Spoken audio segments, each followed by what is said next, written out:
We all have that one friend who says, I only had 3 hours of sleep, but I drive just fine. But is that true? Turns out that no. Experts have shown that self-reported measures of sleep deprivation are unreliable and often wrong.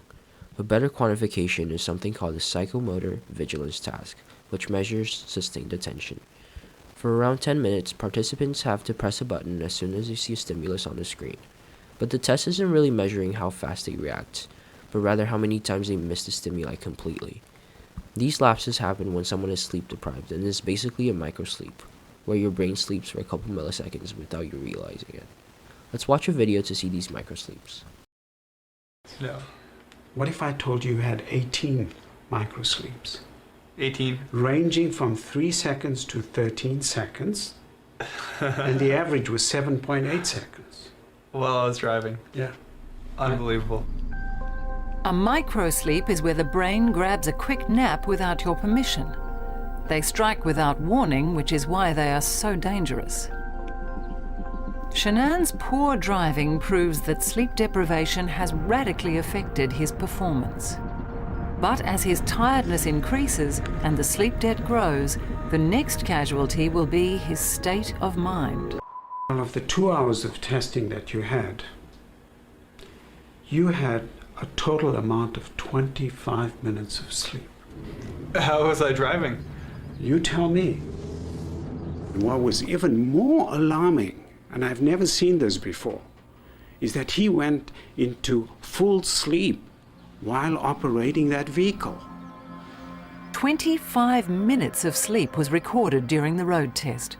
Most naps occurred when Shanann sat idle between tasks. But sleep was also verified whilst the vehicle was in motion. So this experiment proves that you can have your eyes open, drive a car, and yet be fast asleep. And this explains what happened next. If we recorded sleep on his brain activity, how was he operating this vehicle? And of course, what comes to mind is what's called automatic behavior. This is very like sleepwalking. Now let's look at another scenario. You're a pre-med student at Cal and you have your Chem 3 midterm tomorrow. Should you cram for the exam or just go to sleep? When you're learning and trying to retain new information, an area of your brain called the hippocampus is very active. But a lack of sleep impairs the hippocampus and is basically almost turned off when you're sleep deprived. This explains why studies have found that people who are sleep deprived are around 40% less efficient at learning and remembering things. That's the difference between getting an F or an A on an exam. So not only do we need sleep after learning to retain the information, but we also need sleep before learning in order to receive this new information in the first place. But that's not the only reason why sleep is important.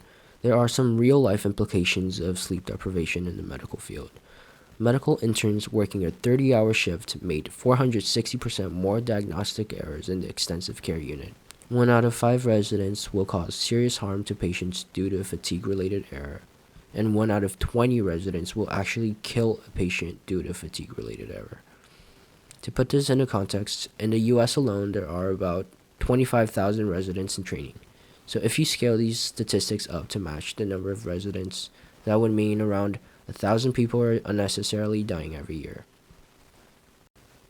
So next time you're sleep deprived, but you want to drive to SF with your friends, or when you're sleep deprived and have an exam the next day, know that the better choice is to just sleep.